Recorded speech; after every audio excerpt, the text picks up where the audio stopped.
అందరికీ నమస్కారం. SBR talks channel స్వాగతం.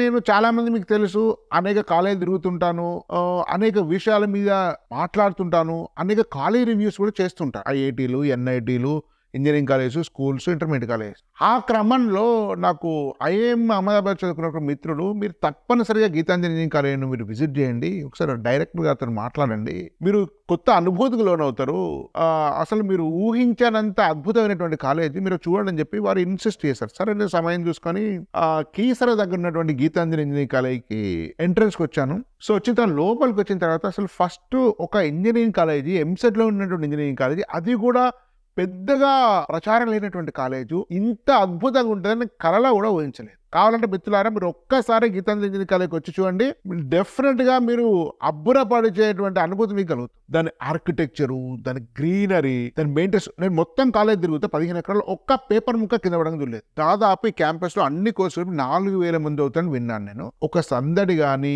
ఒక చప్పుడు కానీ, లేదా ఒక జిగ్జాగా పిల్లలు అటు ఇటు పోవడం కానీ, వస్తువులు పడడం కానీ ఎక్కడ గమని. అయితే ఆ కాలేజ్ చూసిన తర్వాత నాకు ఒక మంచి టాప్ ఒక ఎన్ఐటి ఎట్లుంటుందో అట్లాంటి ఎన్ఐటీలో చూసినటువంటి అనుభూతి నాకు కలిగింది. ఎన్ఐటి వరకు వెళ్తే ఇంచుమించు సైజులో చిన్నది కావచ్చు, కానీ నాకు ఒక రకంగా చెప్పి నేను విజిట్ చేసిన దానిలో అంతకన్నా బెటర్ ఆర్కిటెక్చర్ కనబడ్డది.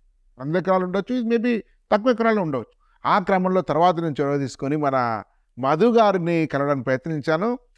సో వారు చాలా రోజుల వెయిటింగ్ తర్వాత మధు గారితో ఇంటర్వ్యూ చేసేటువంటి అవకాశం వచ్చింది. సో ధన్యవాదాలు అండి మధు గారు, మీకు ఇంత వాల్యుబుల్ టైం ఇచ్చినట్టు. సార్, యాక్చువల్గా ఈ కాలేజీకి అన్ని ప్రత్యేకతలే. ఒకటి అద్భుతమైన ఇన్ఫ్రాస్ట్రక్చర్ ఉంది, చాలా గొప్ప అకాడమిషియన్ అండ్ బ్యూరోక్రాట్గా అనుభవం ఉన్నటువంటి డైరెక్టర్ గారు ఉన్నారు, ప్రిన్సిపాల్ గారు నుంచి అట్లే విన్నాను. మీకు కూడా చాలా అద్భుతమైనటువంటి ప్రొఫైల్ ఉందట.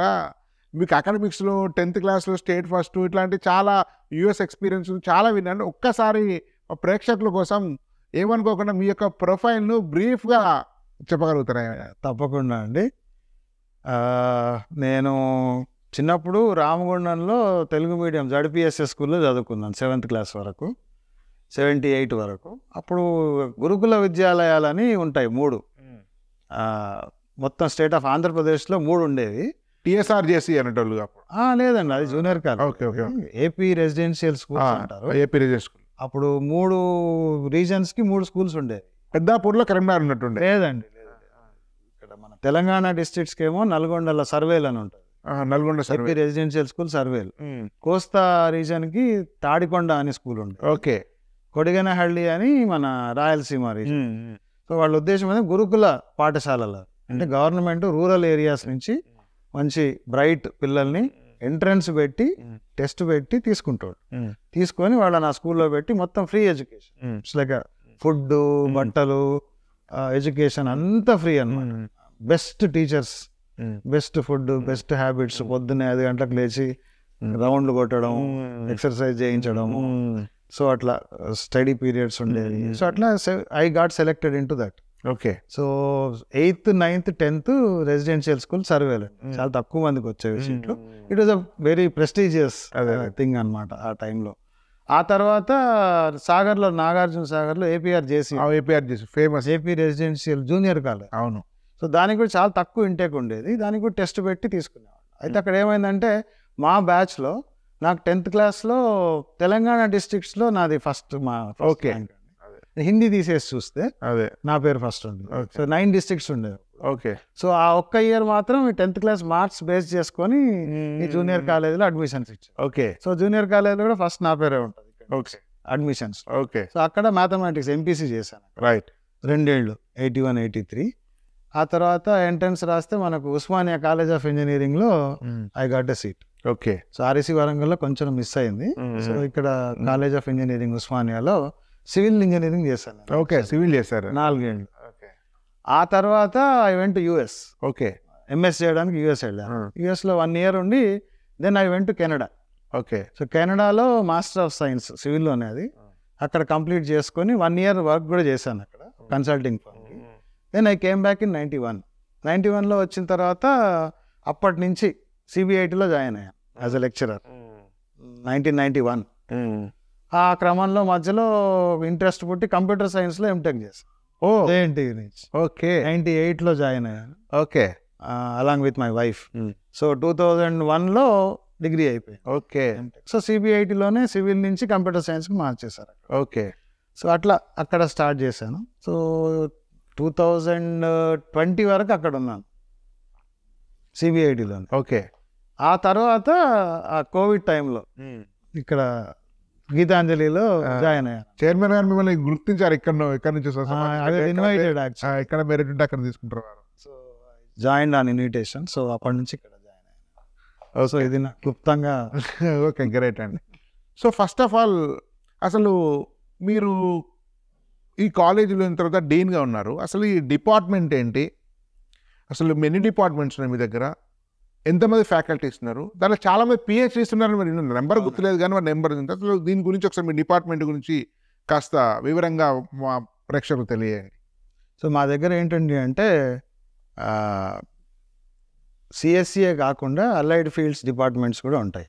అంటే ఏఎంఎల్ డిపార్ట్మెంట్ ఒకటి విడిగా ఉంది, data science, cyber security. So ఇవన్నీ డిపార్ట్మెంట్స్ని కలిపి we have created a school of computer science. School of computer science అన్నిటిని కలిపి, అంటే అన్ని కామనాలిటీ ఉంటుంది. 4 డిపార్ట్మెంట్స్ ఉన్నాయి. అవును. ఒకటి చెప్పండి మళ్ళీ. మళ్ళీ సిఎస్సి ఉంది, సిఎస్సి ఒకటి విడిగా classical CSC department, core CSC, core CSC, AIML department, yes, data science department, cyber security department. Cyber security, artificial intelligence అనేది ఏఐఎంఎల్ లో భాగం. బాగా AIML, artificial intelligence and machine learning, AIML కలిపి అంట. ఓకే, కలిపి అంట. రైట్. సో వీటన్నిటిని కలిపి ఒక స్కూల్ ఓకే అని క్రియేట్ చేసి దానికి నేను డీన్. మీరు dean, school of computer science and informatics. ఇదంతా కూడా మీ పర్యవేక్షణలోనే ఈ 4 డిపార్ట్మెంట్స్ పనిచేస్తారు. సో దీంట్లో ఆల్మోస్ట్ ఒక 140 నుంచి ఇప్పుడు 145 ఫ్యాకల్టీ మెంబర్స్ ఉంటారు అక్రాస్ ఆల్ ద డిపార్ట్మెంట్స్. ఒక 24 మంది దాకా పిహెచ్డి హోల్డర్స్ ఉన్నారు. 24 మెంబర్స్ పిహెచ్డి. అవునండి, అవునండి. Only computer science? Yes, in the school of computer science. Okay. So students ఏమో ఈసారి మనకి ఫస్ట్ ఇయర్లో 15 సెక్షన్లు ఉన్నాయి అక్రాస్ ద స్కూల్. ఓకే. అంటే 5 సెక్షన్స్ ఆఫ్ సిఎస్సి ఉన్నాయి, 4 sections of AML, okay, 3 sections of data science, 3 sections of cyber security. 15 section, total 900 మంది intake. ఒక సెక్షన్ కి 60 మంది. ఆ సెకండ్ ఇయర్కి వచ్చేసరికి 1100 మంది అవుతారు. సో లేటరల్ ఎంట్రీ పాలిటెక్నిక్ 1100 మంది అవుతారు ఆల్మోస్ట్. సో 1100 మంది సిఎస్సి ఆర్ అలైడ్ కోర్సెస్ లో చదువుతున్నారు. ఎస్. ఈసీ కూడా మీ దగ్గర? ఈసీ ఉంది. ఈసీ ఇంకా ఈసీ ఉంది, ట్రిపుల్ ఈ ఉంది, సివిల్ ఇంజనీరింగ్ ఉంది, మెకానికల్ ఇంజనీరింగ్. అన్ని కోర్ అట్లే ఉంచారు. ఒక్కొక్క సెక్షన్ అనుకుంటా. ఈసీ ఎన్ని సీట్లు ఉన్నాయండి? ఈసీ 3 సెక్షన్స్ అండి. EC 3 section. సెక్షన్ అయితే 180 ఇంటేక్. ట్రిపుల్ ఈ ఒక సెక్షన్? ట్రిపుల్ ఈ ఒక సెక్షన్. ట్రిపుల్ ఈ మిగతా ఒక సెక్షన్. ఓకే. సో ఒకవేళ ఈసీ అండ్ సిఎస్సి సంబంధించిన కలిపి మీకు 18 సెక్షన్స్ ఉన్నాయి, అంతే కదండి? So 1080 students. ఓకే అండి. ఓకే అండి. యాక్చువల్గా ఇప్పుడు నేను వస్తూ ఉన్నాను, మీకు ఈరోజు వచ్చేటప్పుడు బోర్డు చూశాను, మీకు అమెజాన్ కంపెనీ ఈరో ప్లేస్మెంట్కి వస్తుందని చెప్పి నేను ఒక బోర్డు చూశాను. అదేవిధంగా అక్కడ మీకు ఏంటి యూజీసీకి సంబంధించినటువంటి అటానమస్ అని. సో ఒకసారి యూజీసీ అటానమస్ను తర్వాత మీకు ప్లేస్మెంట్ గురించి ఒకసారి బ్రీఫ్గా అవుట్లైన్స్ చేయండి. అంటే ఇవన్నీ క్రమంలో జరిగేవండి. అంటే ఇప్పుడు 2016లో అటానమీ వచ్చింది మనకి ఫ్రమ్, అంటే జేఎన్టీయూకి అఫిలియేషన్. జేఎన్టీయూ అటానమస్ వేరే, యూజీసీ అటానమస్ వేరేనా అండి? అదే సేమ్ అండి, సేమే. We are affiliated to JNTU. Okay.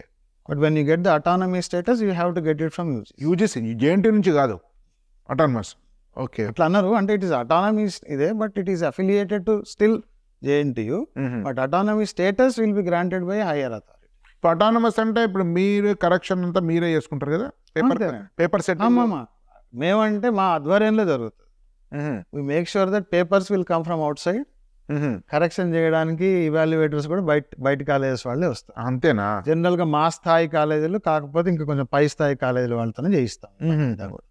We don't do the corrections, we don't set the papers. Internals మేము కండక్ట్ చేస్తాం. అంతేనా? ఓకే. పేపర్స్ అన్ని కూడా బయట నుంచే వస్తాయి. చాలా స్ట్రిక్ట్ గా జరుగుతుంది.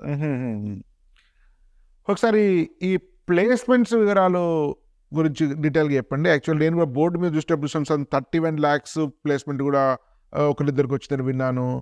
చాలా బెటర్ ప్లేస్మెంట్స్. అంటే 31 lakhs అనేది మాకు పెద్ద అచీవ్మెంట్ అండి. అది లాస్ట్ ఇయర్ జరిగింది. అది 2 స్టూడెంట్స్. ఏ కంపెనీ అండి? కామ్వాల్ట్ అని. సాఫ్ట్వేర్ కంపెనీ సాఫ్ట్వేర్ హైదరాబాద్లోనా? హైదరాబాద్, బెంగళూరు. ఇద్దరు పిల్లలకి వాళ్ళు ఇంటర్న్షిప్ కూడా చేశారు దాంట్లో. కానీ ఇప్పుడు ఎంసెట్ కాలేజీలో 31 lakhs ఇద్దరికి రావడం అంటే చాలా గొప్ప విషయం అండి. వస్తుంటది కానీ తక్కువ మందికి వస్తుంది. అదేలేండి, రేర్, ఇట్ ఇస్ రేర్. ఇప్పుడు ఈవెన్ మీకు 3 tier IITsలోనే 30 lakhs దాటిన వాళ్ళు వేల ఎక్కువ వాళ్ళు ఉన్నారు. అవును, ఇప్పుడు మీరు 3 tier తిరుపతితో స్టార్ట్ అయిన వాటిలో కూడా 30 lakhs అంటే వెరీ డ్రీమ్ అండి వాళ్ళకు. 20 లక్షలు రావడం డ్రీమ్. అవును, కంప్యూటర్స్ చాలా మంది మాట్లాడాను. సో ఇంకా ఒకసారి ప్లేస్మెంట్స్ వివరాలు చెప్పండి. ప్లేస్మెంట్స్ లో ఇంకోటి ఏంటంటే లాస్ట్ ఇయర్ ద ప్లేస్మెంట్స్ చాలా బాగా వచ్చినాయి. Okay, 1400+ offers.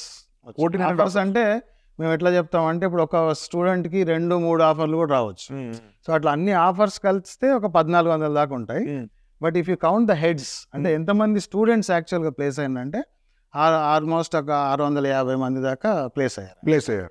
దాంట్లో వన్ స్పెషల్ అచీవ్మెంట్ వాజ్ ఒక 250+ స్టూడెంట్స్కి 5-6 లక్షల జాబ్ కంటే ఎక్కువ వచ్చారు. 6 లక్షల జాబ్ అది మంచిదండి. మిగతా 400 మందికి మేము నార్మల్ జాబ్స్ అంటే 3.5-4.5 లక్షల జాబ్స్ అన్నిటి we consider them as normal placements. అంటే మన కాగ్నిజెంట్ అవ్వచ్చు, విప్రో అవ్వచ్చు, TCS అవ్వచ్చు, యాక్సెంచర్ అవ్వచ్చు, ఇట్లాంటి కంపెనీస్లో వస్తాయి. అవి 400 మంది దాకా వచ్చాయి. ఒక 250 మంది పైచీలకు ఈ 6 lakhs ప్యాకేజెస్ దాకా వచ్చాయి. ఒక 10 మంది దాకా 10+ lakhs ప్యాకేజెస్ వచ్చాయి. ఇద్దరికి మాత్రం 31 lakhs. So great. ఇంటర్న్షిప్ ఏదో ఒక అద్భుతంగా వచ్చింది. అది ఇప్పుడు ఇయర్ లో ఉన్న అమ్మాయికి that is also big achievement for us. Amazon లో ఇంటర్న్షిప్ ఆఫర్ వచ్చింది అమ్మాయి. 1.1 lakhs per month. 1.1 lakhs per month. ఎన్ని నెలలు అంటే ఇంటర్న్షిప్? 6 నెలలు చేయాలి. మాకు ఈ సెమిస్టర్ లో స్టార్ట్ అవుతుంది. నా కొడుకు IIT కంప్యూటర్ చదువుతున్నాడండి. 40,000 ఇంటర్న్షిప్ పర్ మంత్ వచ్చింది. ఒక్క అమ్మాయికి స్టిల్ ఒకటి వచ్చిన. ఇప్పుడు ఆ అమ్మాయికి God willing full time offer వస్తే 40 లక్షల దాకా రావచ్చు సార్. వస్తే అంటే దాని అర్థం ఏంటంటే ఇప్పుడు మేబీ ఒకరినిద్దరు కూడా రావచ్చు. అంటే దాని అర్థం ఏంటంటే ఇప్పుడు ఎవరైనా నిజంగా డిజర్వ్ స్టూడెంట్ అక్కడ వస్తే వారికి వచ్చే అవకాశం ఉంటాయి కదా. దాంట్లో డౌట్ ఒకరికిద్దరికే రావచ్చు అవకాశం. మన లోపల సత్తా ఉంటే, స్టూడెంట్ లోపల సత్తా ఉంటే వచ్చే అవకాశం మాత్రం తప్పనిసరిగా ఉంటుంది. అదే అవకాశం అయితే ఉంది కదా. ఎక్కడ చదువుకో అర్హత తెచ్చుకోవాలి. అర్హత ఉంటే అవకాశాలు అయితే ఉన్నాయి, దాంట్లో డౌట్ లేదు. ఒకసారి ఇది ఇప్పుడు ఈ 4 అన్నారు కదండి. ఇప్పుడు AML అన్నారు, డేటా సైన్స్ అన్నారు, సైబర్ సెక్యూరిటీ ఉంటుంది మన దగ్గర, సైబర్ సెక్యూరిటీ అన్నారు, CSE 4 అన్నారు కదా. అసలు చాలామంది నేను కెరీర్ కౌన్సిలింగ్ చేస్తున్నారు కాబట్టి చాలామంది పేరెంట్స్ ఏమంటుంటే మాకు CSE కావాలండి, మాకు డేటా సైన్స్ వద్దు, మాకు ఆర్టిఫిషియల్ ఇంటెలిజెన్స్ వద్దు అని. మీకు ఫస్ట్ కాలేజీలో డేటా సైన్స్ ఆర్టిఫిషియల్ ఇంటెలిజెన్స్ వద్దు వదిలిపెట్టి టాప్ 10 కాలేజీలో CSE పోతున్నారు. నేను పదే చెప్తున్నాను, ఈ CSE వీటన్నిటి కూడా 2-3 సబ్జెక్ట్స్ మాత్రమే తేడా ఉన్నాయి. 80-90% సేమ్ నేను పదే అన్ని లైవ్లలో మాట్లాడుతుంటాను. కానీ మీలాంటి అకాడమిషియన్స్ దాని మీద స్పష్టత ఇస్తే చాలా మంది నమ్ముతారు నా మాట కంటే. ఒకసారి చెప్పండి. నన్ను కూడా అడుగుతూ ఉంటారండి చాలా మంది అడ్మిషన్స్ పీరియడ్స్ లో. అది అపోహ అండి యాక్చువల్గా. ఎందుకంటే ఇవన్నీ కూడా 2020లో స్టార్ట్ అయినాయి additional branches. AML, data science, cyber security అనేవి ACT వాళ్ళు 2020 అంటే 3 సంవత్సరాల కింద స్టార్ట్ అయినాయి. సో ఆ టైంలోనే మేము కూడా ఇన్వాల్వ్ అయ్యి ఆ కరికులం ప్రిపేర్ చేయడం కానీ అదంతా జరిగింది. అంటే JNTU కాలేజ్ అటానమస్ కదా. మనకు కొంచెం అటానమీ ఉంటుంది. సిలబస్ కూడా మనం పూర్తిగా డిఫరెంట్గా ఇవ్వడానికి లేదు. స్టిల్ దాని నిగరాణిలో చేయాల్సి వస్తుంది. పాయింట్ ఏంటంటే పేర్లు వేరైనా ఇవన్నీ బేసికలీ CSE కోర్సెస్. అన్ని CSE కోర్సెస్. 80% సిలబస్ సేమ్ ఉంటుంది. మీరు కావాలిస్తే సిలబస్ బుక్ తీసి చూడొచ్చు. అదే చెప్తారు.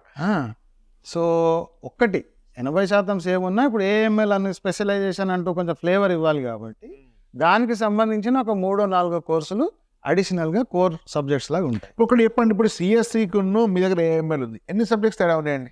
ఒక 3-4 సబ్జెక్ట్స్ తేడా ఉంటాయి. ఇప్పుడు CSEకును సైబర్ సెక్యూరిటీ సబ్జెక్ట్స్ తేడా ఉన్నాయి. అరౌండ్ దట్ అన్నీ కూడా అంతే. ఒక 3-4-5 సబ్జెక్ట్స్. CSEకును డేటా సైన్స్ కింద తేడా ఉన్నాయి. Same 3 to 5. So second year వరకు exactly same. Third year first semester, first second year 100% same. 100%. So core subjects అన్నీ ఉంటాయండి. ఇప్పుడు మీకు ప్లేస్మెంట్స్ వస్తున్నాయి. Year first time data science, cyber security వాళ్ళకి ప్లేస్ అవుతున్నాయి ఫస్ట్. అవునండి. మీరు కంపెనీస్ వస్తున్నాయి. ఇప్పుడు ఫిజికల్గా మనకు తెలుసు విషయం ఏంటనేది. ఈ కంపెనీస్ ఎవరన్నా మాకు డేటా సైన్స్ వాళ్ళే కావాలి, CSE వాళ్ళు వద్దు, CSE వాళ్ళు కావాలి, లేకుంటే AML వాళ్ళు వద్దు, ఎవరన్నా అడిగా? అట్లా లేదండి. అట్లనే అందరికి కామన్. సో ఒక కంపెనీ వస్తే అన్ని బ్రాంచ్ల వాళ్ళు ప్లేస్మెంట్ అర్హులు, అందరూ సిఎస్సి లాగానే సమాన అర్హత. ఒక రకంగా సిఎస్సిఏ 15 సెక్షన్లు ఉన్నట్టు పేరు వేరే. Exactly. In my opinion it is like that. In companies also they are not different. So ఎలాంటి డిస్క్రిమినేషన్ వాటి మధ్య లేదు. మీరు ఏ ఎమ్మెల్యే సైబర్ సెక్యూరిటీ. మరో విషయం అండి, ఇప్పుడు సైబర్ సెక్యూరిటీ వాళ్ళు ఉన్నప్పుడు సైబర్ సెక్యూరిటీ జాబ్స్ వస్తున్నాయి, కంపెనీస్ వస్తున్నాయి మీకు? ఇప్పటి వరకు అయితే రాలేదండి. డేటా సైన్స్ కంపెనీస్ వచ్చి మా డేటా సైన్స్ తీసుకుంటారు, అలా లేదండి. అండ్ ఇప్పటివరకు ఫ్యూచర్లో జరగవచ్చేమో కానీ ప్రస్తుతానికైతే లేదండి. ప్రస్తుతానికైతే మనకు ఎవరు వచ్చినా కూడా అందరూ బేసిక్ అంతే. ఇంకో విషయం ఏంటంటే ఇది under graduate course. Under graduate course అనేది బ్రెడ్త్ అంటే డెప్త్గా వెళ్ళాం ఏది కూడా. సో వాళ్ళకి అండర్ గ్రాడ్యుయేట్లో డేటా సైన్స్ చేసినాడు కాబట్టి వానికి ఏదో చాలా ఎక్స్పర్టీస్ ఉంటుంది డేటా సైన్స్లో అని చెప్పేసి ఒక కంపెనీ వచ్చి స్పెసిఫికల్లీ డేటా సైన్స్ వాళ్ళే కావాలని తీసుకోవడం చాలా చాలా అరుదండి జరగడం. ఎందుకంటే దాంట్లో ఎక్స్పర్టీస్ రావాలంటే ఎంతో కాలం ఇండస్ట్రీలో పనిచేసి ఎంతో మెచ్యూరిటీ ఉంటే తప్ప స్పెసిఫికల్లీ డేటా సైన్సే అని తీసుకోవడం అనేది జరగదు అండర్ గ్రాడ్యుయేట్ లెవెల్లో. అందుకని అందరినీ సమానంగానే చూస్తారు. ఒక స్టూడెంట్ ప్రత్యేకంగా వాడికి ఇంట్రెస్ట్తోని ఏమైనా ప్రాజెక్టులు చేసి ఇంకా కొంచెం ఇంట్రెస్ట్ చూపించి ఎక్స్ట్రా నాలెడ్జ్ తెచ్చుకుంటే కొంచెం ఏదైనా స్పెసిఫిక్గా వచ్చే అవకాశం ఉంటుంది తప్ప అందరూ ఒకటే. ఎంసెట్ కాలేజీలకు సైబర్ సెక్యూరిటీ వచ్చి తీసుకుని సైబర్ సెక్యూరిటీ పెడతారని అయితే నేనైతే అసాధ్యం, ఆల్మోస్ట్ అసాధ్యం. రేరెస్ట్ కేసు ఏమన్నా సాధ్యం కావచ్చు, రేరెస్ట్ కేసెస్. సో ఒక రకంగా మీరు ఇది చాలామంది పేరెంట్స్ కూడా డౌట్ ఏంటంటే చెప్తున్నాను, ఒక రకంగా మీరు సైబర్ సెక్యూరిటీ తీసుకున్నా, డేటా సైన్స్ తీసుకున్నా, ఏఎంఎల్ తీసుకున్నా, సిఎస్సి తీసుకున్నా 15 సెక్షన్ సిఎస్ అనే భావించండి. మీ యొక్క పేర్లు ఒక రకంగా వేరే వేరినట్టు. సార్ యాక్చువల్లీ మన భారతదేశంలో సమస్య ఏంటంటే థియరీ బాగా నేర్చుకుంటారు, ప్రాక్టికల్స్లో సరిగా ఉండదు. ఈవెన్ ఇంజనీరింగ్ కాలేజీలో కూడా సబ్జెక్ట్ నేర్చుకుంటారు, ప్రీవియస్ క్వశ్చన్ చదివి మార్క్స్ తెచ్చుకొని పాస్ అవ్వడం, జీపీఏ లాంటివి తెచ్చుకుంటారు. కానీ నిజానికి లెర్నింగ్ బై డూయింగ్ అనేది నిజమైన విధానం కదా. ఓన్లీ థియరీ నేర్చుకోవడం వల్ల కొంచెమే ప్రయోజనం ఉంటుంది. యాక్చువల్లీ మీరు థియరీని ఇటు ప్రాక్టికల్ థియరీని ఉపయోగించి ఎక్స్పెరిమెంట్స్ కానీ లేకుండా ప్రాజెక్ట్స్ చేసేటువంటి ఈ విధానాన్ని థియరీ ప్లస్ ప్రాక్టికల్స్ కలిపి మీరు ఏ విధంగా ఎఫెక్టివ్ లెర్నింగ్ మీద మీరు ఎట్లాంటి చర్యలు తీసుకుంటారు కాలేజీలో? ఇప్పుడు every 2 years or so we change the regulations. అంటే ఇప్పుడు కరెంట్లీ 22లో కొంచెం మార్చాము. సో AR22, అంతకుముందు AR20 ఉండింది. సో ఇప్పుడు ఏంటంటే మేజర్ చేంజ్ ఏంటంటే ఇప్పుడు చదువు ఏదైనా కూడా మనకి ఎస్పెషల్లీ ఇంజనీరింగ్ ఎడ్యుకేషన్ ఊరికే పుస్తకాలు చదివేసుకొని ఎగ్జామ్స్ రాసేసి పాస్ అయిపోతే స్కిల్స్ రావండి. సో లర్నింగ్ బై డూయింగ్ అంట. Anything when you do something with your own whole body, soul, mind, with pen and paper, డూయింగ్తోని యూ లర్న్ ఎ లాట్. ఇది కూడా ఎస్టాబ్లిష్డ్ ఫ్యాక్ట్, నేను చెప్తున్న విషయం ఏం కాదు. సో డూయింగ్ అంటే ఏంటి, what you mean by doing అంటే ఇప్పుడు కంప్యూటర్ సైన్స్లో ఏంటంటే ప్రాజెక్ట్స్ ఉంటాయి, కోడ్ చేయాలి. నువ్వే కూర్చుని ఒక కొత్త ప్రాబ్లం ఇస్తే దాని గురించి ఆలోచించి కోడ్ చేసి ఒక సాఫ్ట్వేర్ డెవలప్ చేసి అది వర్క్ అవుతున్నట్టు చూపించి డెమాన్స్ట్రేట్ చేయాల్సి వస్తుంది. అది ఊరికే పేపర్ ఏదో క్వశ్చన్ అడిగితే ఆన్సర్ రాసినట్టు కాదు. So it has to work. So for that మనం చాలా కష్టపడి సొంత ఆలోచనతో చేయాల్సి వస్తుంది. సో సొంత ఆలోచనతో చేసినప్పుడే మనిషి నేర్చుకుంటాడు. ఎవరో సార్ చెప్పుకుంటూ పోతే మనం వినేసి ఏదో నోట్స్ ఎవరో ఇస్తే అది బట్టి కొట్టేసి ఎగ్జామ్స్ రాస్తే ఎగ్జామ్స్ పాస్ అవుతాం కానీ మనకు స్కిల్ రాదు. ఇది ఫిలాసఫీ అండి. That is the philosophy we follow. నేను క్లాస్లో కూడా ఇదే చెప్తాను ఎప్పుడు కూడా, సొంతగా చేయాలి, సొంతగా చేయాలి, సొంతగా చేయాలి. సో ఊరికే చెప్పడం వేరు, అవకాశాన్ని కల్పించడం వేరు. సో మరి కొత్తగా ఏం జరిగిందంటే ఏ సబ్జెక్ట్స్లోనైతే ప్రాజెక్ట్స్ చేసే అవకాశం ఉంటుందో ఆ సబ్జెక్ట్స్లలో మేము కరికులంలోనే ఒక ప్రాజెక్ట్ అని చెప్పి పెట్టేసినాం. అంటే ఇవాల్యుయేషన్ జరుగుతుంది, మార్కులు ఇవ్వడం జరుగుతుంది, కంపల్సరీ అన్నమాట, చాయిస్ కాదు. అంటే ప్రాజెక్ట్ చేస్తే నువ్వు బాగుపడతావు బాబు అని చెప్పి వదిలేయడం కాదు, ప్రాజెక్ట్ వాడు కంపల్సరీ చేయాలి. ఇంతకుముందు ఓన్లీ ఫైనల్ ఇయర్లో ఒక ప్రాజెక్ట్ ఉండేది, థర్డ్ ఇయర్ సెకండ్ సెమిస్టర్ తర్వాత వెకేషన్ టైంలో 3-2 అంటాం దాన్ని, తర్వాత మినీ ప్రాజెక్ట్ ఉండేది. సో ఇది చాలా తక్కువ అనిపించింది మాకు, ఎందుకంటే 4 ఏళ్ల ఎడ్యుకేషన్లో జస్ట్ ఒక 2 ప్రాజెక్ట్స్ చేయడం అనేది అది సఫిషియెంట్ కాదు. సబ్జెక్ట్ ఏదైతే ఫర్ ఎగ్జాంపుల్ జావా ఉంది, Java object oriented programming using Java అంటాం మేము. దాంట్లో ఇంతకుముందు చదువుకునే వాళ్ళు ఎగ్జామ్స్ రాసి ల్యాబ్ పాస్ అయ్యేవాడు, కాకుండా అడిషనల్గా ఇప్పుడు దాంట్లో వాడు ప్రాజెక్ట్ కూడా చేయాలి. అట్లాగే డేటా స్ట్రక్చర్స్ ఉంటుంది, వెరీ ఇంపార్టెంట్ సబ్జెక్ట్. DBMS ఉంటుంది, డేటాబేస్ మేనేజ్మెంట్. ఊరికే చెప్తున్న సబ్జెక్ట్స్ పేర్లు. ఈ సబ్జెక్ట్స్లలో ప్రాజెక్ట్ చేయడానికి అవకాశం ఉంటుంది. So every subject where there is a chance, most of the subjects వాటిలలో మనం ఏం చేసామంటే ప్రాజెక్ట్ని కరికులంలోనే కంపల్సరీ చేయడంతో ప్రతి ఒక్క స్టూడెంట్ ఇప్పుడు చేస్తాడు అనమాట. ఏంటి దీనివల్ల ఉపయోగం అంటే ప్రాజెక్ట్ చేస్తే ఎక్కువ నేర్చుకుంటారు, క్లాస్లో వింటే కొంచెం నేర్చుకుంటారు, సొంతగా చేస్తే చాలా నేర్చుకుంటారు. కాబట్టి స్టూడెంట్స్కి డూయింగ్ బై లెర్నింగ్ అనే ఆపర్చునిటీస్ అంటే అవకాశాలు ఆల్రెడీ కొన్ని ఉండినాయి, ఇప్పుడు ఇంకా ఎక్కువ చేసామన్నమాట. సో ప్రతి సెమిస్టర్లో వాడికి 2-3 సబ్జెక్ట్స్ తగులుతాయి, చేస్తూ పోతూ ఉంటారు, నేర్చుకుంటూ పోతుంటారు అనమాట. సో అది చాలా చాలా ఇంపార్టెంట్. అదొక మంచి విధానం అనమాట, పెడగాజీ అంటాం, అది మెథడ్ అంటే టీచింగ్ మెథడాలజీ అనమాట ఒకటి. So we want to engage them, involve the students, వాళ్ళని కూడా కలుపుకొని వాళ్ళతో చేయిస్తే ఎక్కువ నేర్చుకుంటారు. సో ఇది ఒకటి మంచి విషయం అండి చాలా. సార్ యాక్చువల్లీ చాలామంది నిపుణులు నేను చెప్పగా విన్నాను, చాలామంది వేల మంది లక్షల మంది నిరుద్యోగులు ఉంటున్నారు, వేల మంది లక్షల ఉద్యోగాలు ఖాళీ ఉంటున్నాయి. ఈ 2 at a time జరుగుతున్నాయి. అంటే ప్రాబ్లం ఏంటి నాకు అర్థమైంది అంటే జాబ్స్ ఉన్నాయి కానీ జాబ్ను చేయగలిగేటువంటి స్కిల్స్ లేవు, అంటే ఎంప్లాయబిలిటీ లేదు స్టూడెంట్స్. సో మీరు మీ కాలేజీలో స్టూడెంట్స్కు ఎలాంటి ఎంప్లాయబిలిటీ కలిగి ఒక ఎంప్లాయీ కావడం కోసం, ఒక ఉద్యోగం సంపాదించడం కోసం కావాల్సినటువంటి ఆ సామర్థ్యాలు ఎట్లా ఇంప్రూవ్ చేస్తారు? మంచి క్వశ్చన్ అండి. ఎంప్లాయబిలిటీ అనేది ఫర్ ఎగ్జాంపుల్ దాని అర్థం ఏంటంటే ఒక కంపెనీ వస్తుంది కాలేజ్కి రిక్రూట్ చేసుకోవడానికి, పిల్లలకి జాబులు ఇద్దామని వస్తారు. వాళ్ళు పిల్లల్లో ఏం చూస్తారు, వాళ్ళ పిల్లల్లో ఏ గుణాలు ఉంటే వాళ్ళకి జాబ్ ఆఫర్ చేస్తారు అనేది వాడికి వెదర్ ఈజ్ ఎంప్లాయబుల్. అండ్ ఒకసారి జాబ్ ఇచ్చిన తర్వాత వాడు జాబ్ని కరెక్ట్గా చేయగలుగుతాడా లేదా, ఆ సామర్థ్యం ఉందా వాడిలో అనే ఒక విషయాన్ని టెస్ట్ చేస్తారు. సో ఏం చూస్తారు ఒక రిక్రూటరు పిల్లల్లో? జస్ట్ చదువుకొని ఒక జీపీఏ మంచిగా తెచ్చుకుంటే సరిపోతుందా? సరిపోదు. So they need to have, especially computer సైన్స్లో ముఖ్యంగా వాడికి కావాల్సింది ప్రోగ్రామింగ్ స్కిల్స్ ఉండాలి, కోడింగ్ స్కిల్స్. ఎందుకంటే పొద్దున్న లేస్తే వాడు చేసేది అదే, అది వాడి ఫుడ్ పెట్టేది. సో ప్రోగ్రామింగ్ స్కిల్ లేకుండా నువ్వు జాబ్ వచ్చినా కూడా సర్వైవ్ కాలేదు. బట్ ఒక్క ప్రోగ్రామింగ్ వస్తే సరిపోతుందా? సరిపోదండి. అంటే you should be able to talk. There is something called soft skills అని ఉంటాయి, కమ్యూనికేషన్ స్కిల్స్. అంటే మాట్లాడగలగాలి, నీ మైండ్లో ఉన్న ఐడియాని కరెక్ట్గా ఎక్స్ప్రెస్ చేయగలగాలి. Mostly you have to speak in English. So నీ లోపల ఐడియాస్ ఉండాలి, ఐడియాస్ ఉన్న వాటిని మాట్లాడగలగాలి. సో ఈ స్కిల్స్ అనేవి కూడా చాలా ఇంపార్టెంట్. సో ఇవన్నీ కూడా ఉంటేనే you will be offered a job by an employer. మరి అవన్నీ ఎట్లా? మనకంతా చిన్నప్పటి నుంచి ఇంటర్మీడియట్ వరకు ఇవన్నీ నేర్పియారు. ఏం చదువుకుంటారు? మ్యాథ్స్, ఫిజిక్స్, కెమిస్ట్రీ చదువుకొని వస్తారు ఇక్కడికి. చాలామంది ఇంగ్లీష్ రాదు. Many people struggle to speak in English.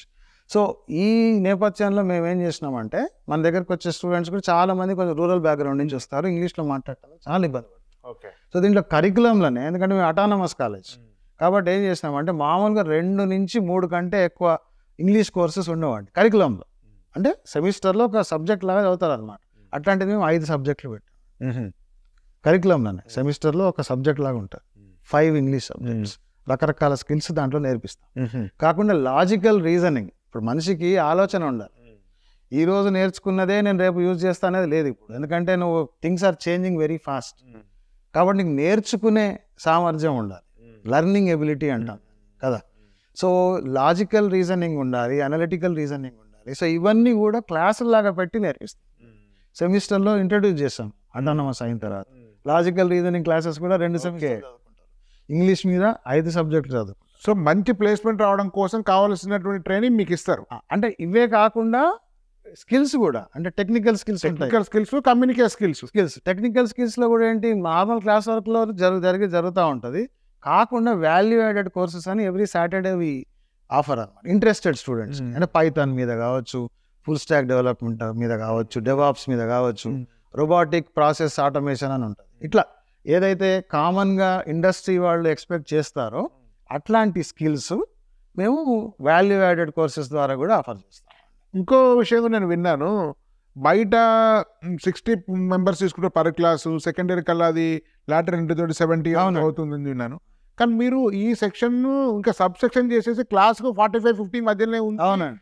ఫ్యాకల్టీని ఎక్కువ పెంచుకొని ఆర్థిక పరం పెంచుకొని కూడా చేస్తారు అని నేను విన్నాను. అసలు ఇంజనీరింగ్ కాలంలో ఎక్కడ జరగదని వస్తుంది దాని గురించి. అంటే దీంట్లో బ్యాక్గ్రౌండ్ ఏంటంటే సార్, మా ప్రిన్సిపాల్ గారి ఐడియా ఇది. 10 ఏళ్ల నుంచి ఆయన very strictly he has implemented it. అసలు మీరు జీపీఎల్ కూడా సరే ఇయర్ చాలా స్ట్రిక్ట్ అంటే కాలేజ్ కొంచెం పాత స్టైల్ మనుషులు అదే నడిపిస్తున్నాం.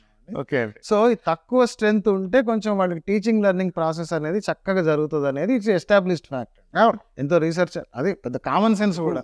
స్టూడెంట్ ఫ్యాకల్టీ రేషియో అనేది కూడా ఒక పారామీటర్. క్లాస్లో 100 మందికి ఒక టీచర్ చెప్పిన దానికి 20 మందికి చెప్పిన దానికి తేడా డెఫినెట్గా ఉంటాయి. సో అందులో సార్ ఏం చేశారంటే, ఈ 60-70 మంది క్లాస్లో ఉంటే టీచింగ్ లెర్నింగ్ ప్రాసెస్ సరిగా జరగదు, కాబట్టి let us reduce the class strength to 45. అంటే ఫర్ ఎగ్జాంపుల్ 5 సెక్షన్స్ ఇంటేక్ అండి మాది సిఎస్సి.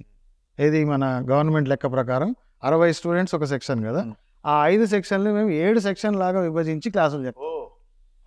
అంటే 47-48 దాకా వస్తుంది క్లాస్ స్ట్రెంత్. ఓకే. సో దానివల్ల రిజల్ట్స్ అయితే చాలా బాగున్నాయని మేము అనుకుంటున్నాం definitely. And no other college does this. Okay. దీనివల్ల ఆబ్వియస్లీ మాకు టీచర్లు ఎక్కువ కావాలి. 5 ఏడు చేశారంటే 40% అడిషనల్ ఖర్చు మళ్ళీ మీకు ఫ్యాకల్టీస్. ఖర్చు అంటే ఆ ఫ్యాకల్టీ కావాలి, కావాలి, అన్ని రకాలుగా. చాలా మంది కాలేజెస్ ఎట్లా బటన్ తక్కువ చేసుకోవాలని చూస్తున్నారు. సో ఒకసారి నాకు విషయం గుర్తొచ్చింది. ఒకసారి చైర్మన్ రవీంద్ర రెడ్డితో మాట్లాడేటప్పుడు వారు అన్నారట, లాంగ్ బ్యాక్ చూసేటప్పుడు సిబిఐటీలో ₹1,00,00,000 శాలరీస్ అవుతున్నాయి అంటే, మరి నా కాలేజీకి ఎప్పుడు ₹1,00,00,000 శాలరీ అయితే అని చెప్పి ఎదురు చూసినా ఈ ఇయర్ అయింది సార్ ₹1,00,00,000 సార్ సంతోషంగా చెప్తాను. చాలా మంది ₹1,00,00,000 శాలరీస్ అని భారంగా చెప్తారు, నిట్టూరుగా చెప్తారు, కానీ వారు అట్లా చెప్పలేదు. ఇంకా కమింగ్ టు నెక్స్ట్ క్వశ్చన్ అండి.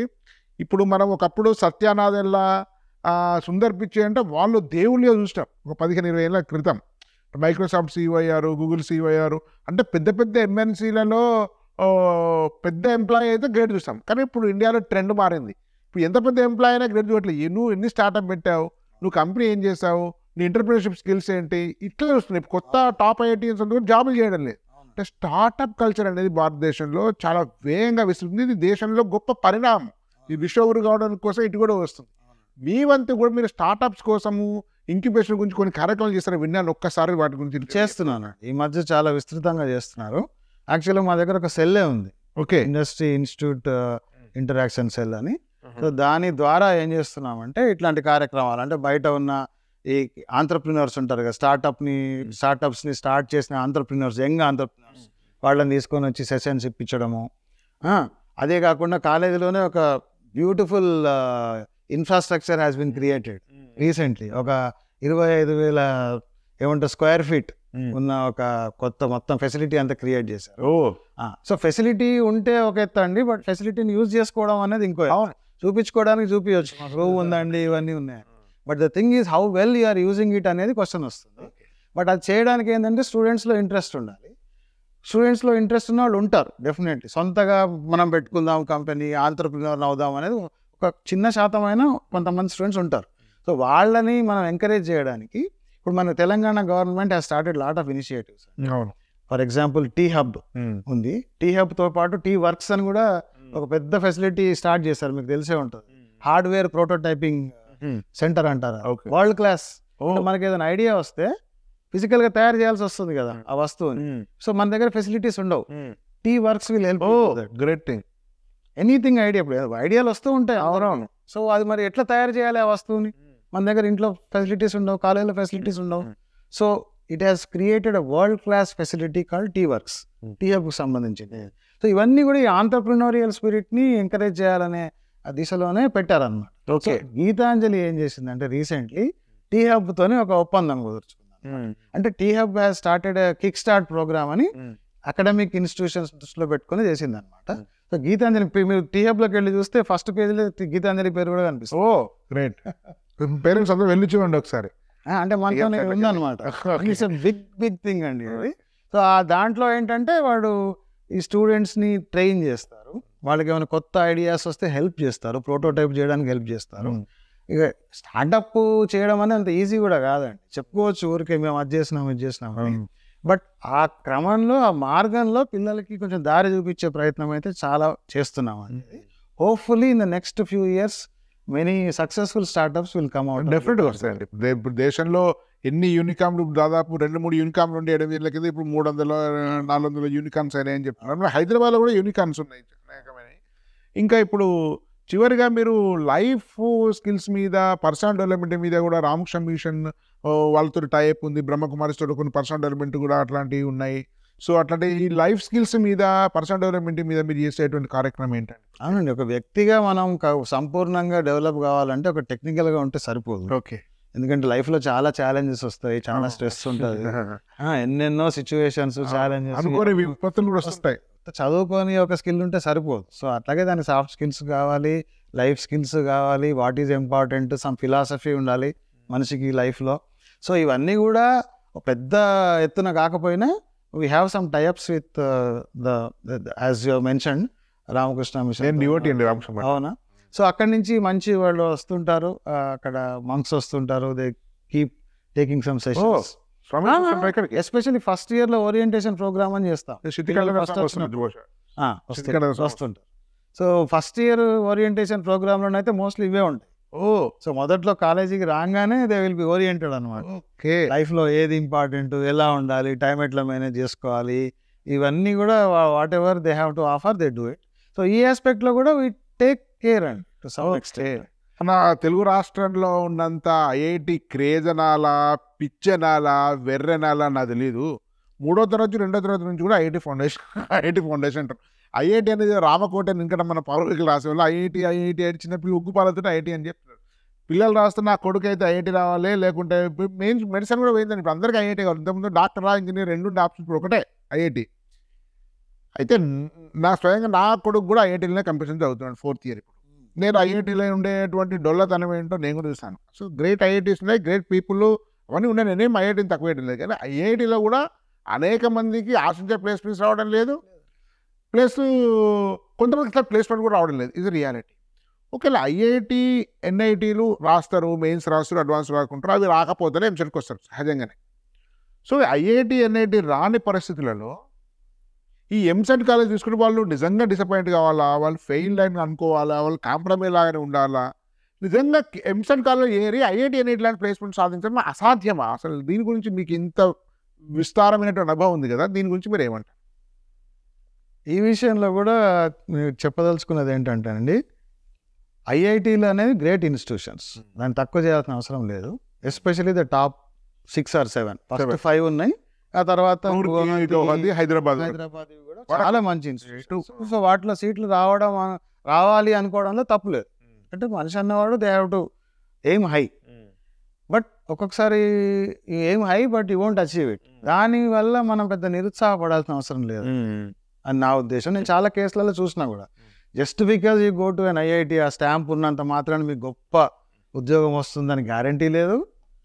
మన ఎంసెట్ కాలేజీలలో ఎక్కడో జాయిన్ అయినంత మాత్రాన నీకు ఇంకా జీవితం అయిపోయింది, జాబ్ రాదు, గొప్ప జాబులు రావు అనేది అది కూడా అవసరం లేదండి. Right? As you said, CBI మన మామూలు ఎంసెట్ కాలేజీలలో జాయిన్ అయిన వాళ్ళు, ఫర్ ఎగ్జాంపుల్ గీతాంజలి కాలేజీలో లాస్ట్ ఇయర్ 31 లక్షల ప్యాకేజ్ వచ్చిందండి ఇద్దరు. లోయర్ ఐఐటీస్ 31 లక్షలు దాటిన వాళ్ళు వేల కొట్టే మంది లేరు. 6 లక్షల జాబులు వచ్చిన వాళ్ళు చాలా మంది తెలుసు నాకు. ఏది ఐఐటి భువనేశ్వర్, ఐఐటి మండి అట్లాంటి కాలేజీలో చదువుకున్న వాళ్ళకి చాలా మందికి విప్రోలో 5-6 లక్షల జాబులతో జాయిన్ అయిన వాళ్ళు కూడా తెలుసు. ఇప్పుడు కొన్ని గ్రూపులు అయితే కంపేర్ చేసి చూడొచ్చు మీరు. గీతాంజలి కాలేజీలో చదువుకొని 31 లక్షల జాబ్ వచ్చింది, ఐఐటీలో చదువుకొని 5,000 ర్యాంక్ అడ్వాన్స్లో తెచ్చుకొని భువనేశ్వర్లో, మండిలో అక్కడ జాయిన్ అయ్యి మళ్ళీ అదే విప్రోలో 5-6 లక్షల జాబ్ వచ్చిన వాళ్ళు కూడా ఉన్నారు ఎంతోమంది. సో ఇది మనం నిరుత్సాహపడాల్సిన అవసరం అయితే లేదండి.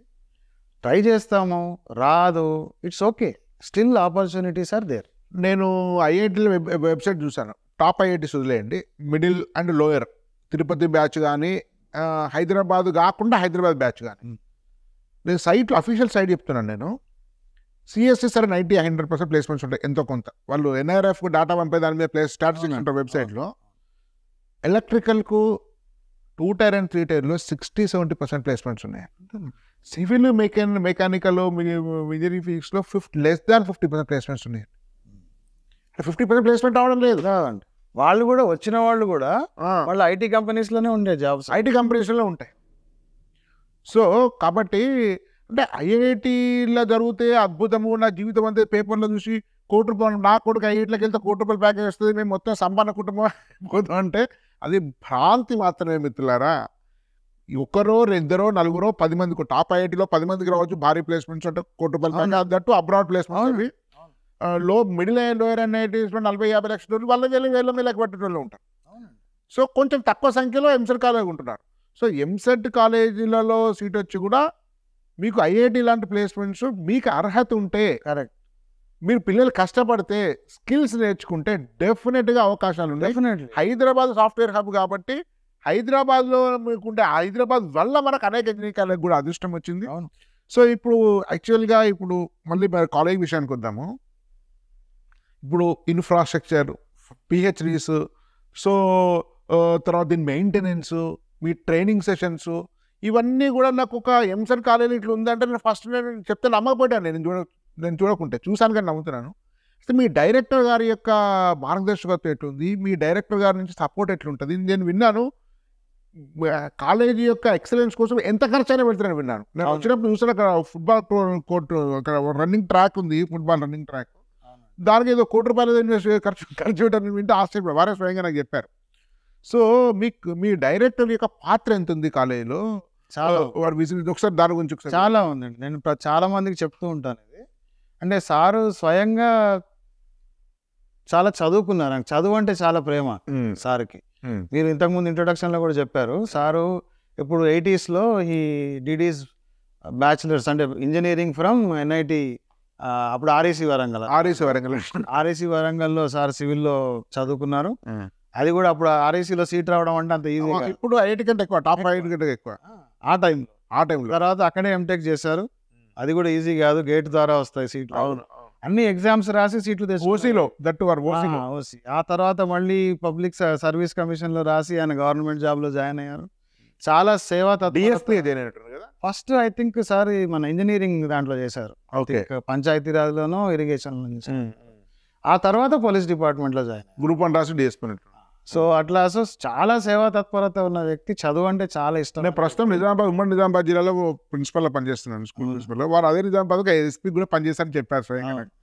సో సార్ అట్లా చేసి తర్వాత వాలంటరీ రిటైర్మెంట్ తీసుకొని ఈ సంస్థ ప్రారంభించారు. సో ఆయన దృక్పథం అంతా కూడా చదువు, మిడిల్ క్లాస్ వాళ్ళకి పిల్లలకి మనం ఉపయోగపడాలి, ఇంజనీరింగ్ ఎడ్యుకేషన్ ఇస్తే దాని ద్వారా వాళ్ళు జాబులు తెచ్చుకొని వాళ్ళకి మొత్తం ఫ్యామిలీ కూడా బాగుపడే అవకాశం ఉంటుంది కదా. ఈ కాలంలో చదువే పెట్టుబడి, అంటే ఈ కాలంలో చదువే హ్యూమన్ క్యాపిటల్. ఎగ్జాక్ట్లీ. లక్షలు అవసరం లేదు, వ్యాపారం చేయాల్సిన అవసరం లేదు. పిల్లవాడు మంచిగా చదువుకుంటే 21 సంవత్సరాలకి వాడికి నెలకి ₹1,00,000 జీతం అనేది వస్తుంది. మనప్పుడు ₹1,00,000 అంటే ఇప్పటికి కూడా గవర్నమెంట్ జాబ్లో చేసే వాళ్ళకు 25,000, ఇప్పుడు నాకు ₹1,00,000 వస్తుంది. 20 ఏళ్ళు దాటింది గవర్నమెంట్ సర్వీస్లో. ఆ ఉద్దేశంతో సార్ చాలా, అంటే ఇప్పుడు నేను చూస్తున్నాను యాజ్ ఎ డీన్, ఏది అడిగినా కూడా any facility, anything we want, any support, అసలు హెసిటేట్ చేయకుండా అడగడమే లేట్ అన్నమాట. ఏదైనా అడిగితే వచ్చేస్తుంది. నాకు చెప్పారు వాడు ఫ్యాకల్టీ రిక్రూట్మెంట్ విషయంలో కానీ ఏ విషయం ప్రాంప్ట్ ఉంటారు. అసలు మీరు ఏమంటే రికమెండేషన్స్ కూడా చేయరు, చాలా ప్రాంప్ట్ లేదా recruitment process. Quality is the most important thing. Okay, absolutely. ఎందుకంటే లాస్ట్ 3-4 yearsలో మా డిపార్ట్మెంట్ చాలా ఏమంటారు ఎక్స్పాండ్ అయినాయి. ఆ 55-60 మంది ఉన్న ఫ్యాకల్టీ మెంబర్స్ ఇప్పుడు నియర్లీ 150 మంది ఫ్యాకల్టీ అయ్యారు. University almost. We might become a university also soon. అవునా, ఇట్స్ ఎ గ్రేట్ థింగ్ అండి. అసలు యూనివర్సిటీకి అన్ని అర్హతలు తినుకున్నాయండి. సో ఏ రకంగా చూసినా కూడా we do try not to compromise, అంటే ఎక్కడా కూడా క్వాలిటీని తగ్గించకుండా ముందుకెళ్లే ప్రయత్నమే చేస్తుంటాం. నేను ఒకసారి ఫస్ట్ టైం డైరెక్ట్ గారు వచ్చినప్పుడు నేను బాగా గమనిస్తుంటాను థింగ్స్ అవన్నీ కూడా. ఫస్ట్ టైం వచ్చినప్పుడు వారి రూమ్ గట వెయిటింగ్ హాల్ ఉంది, ఒక్కరు వెయిట్ చేయట్లేదు, ఎవరు లేని వెయిటింగ్ చేసేవాళ్ళు. నేను వెళ్ళాక వితిన్ 2-3 minutes నన్ను తీసుకుని లోపల ఒకరు ఉన్నారు, 2-3 నిమిషాలు అది అయిపోయింది, లోపలికి వెళ్ళాను. అసలు అది అయిపోయిన తర్వాత వారితో మాట్లాడిన తర్వాత వాళ్ళు డైరెక్ట్ రోడ్ నుంచి వెళ్తున్నారు. ఎక్కడ హడావిడి కానీ డైరెక్టర్ వచ్చిండు అనేటువంటి ఒక వాతావరణము ఏమి లేదు. ఎవరు పని వాళ్ళు చేసుకుంటున్నారు, పట్టించుకోవట్లేదు. వారు వెళ్ళి క్లాస్కి వెళ్ళిండు, క్లాస్ తీసి వచ్చారు. నాకు అప్పుడు అర్థమైంది, నేను ఒకసారి విన్నాను, ఇదే గుడ్ అడ్మినిస్ట్రేటర్ హూ అడ్మినిస్ట్రేట్స్ లెస్ అట. అవునవును, కరెక్ట్. సో వారేది అడ్మినిస్ట్రేట్ చేయట్లేదు, అంటే థింగ్స్ అన్ని ఆటోమేటిక్ జరుగుతున్నాయి. అంటే కరెక్ట్ వ్యక్తుల్ని కరెక్ట్ ప్లేస్లో పెట్టాలంటే మనం ఎక్కువ మానిటర్ చేయాల్సిన అవసరం ఉండదు.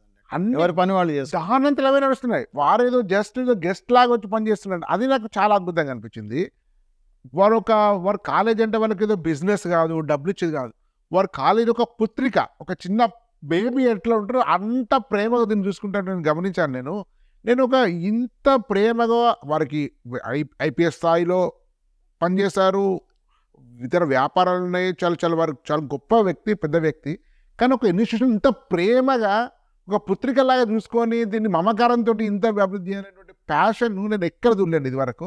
సో నిజంగా చెప్తున్నానండి, అంటే నేను అక్షరాలకి చెప్పడం కాదు.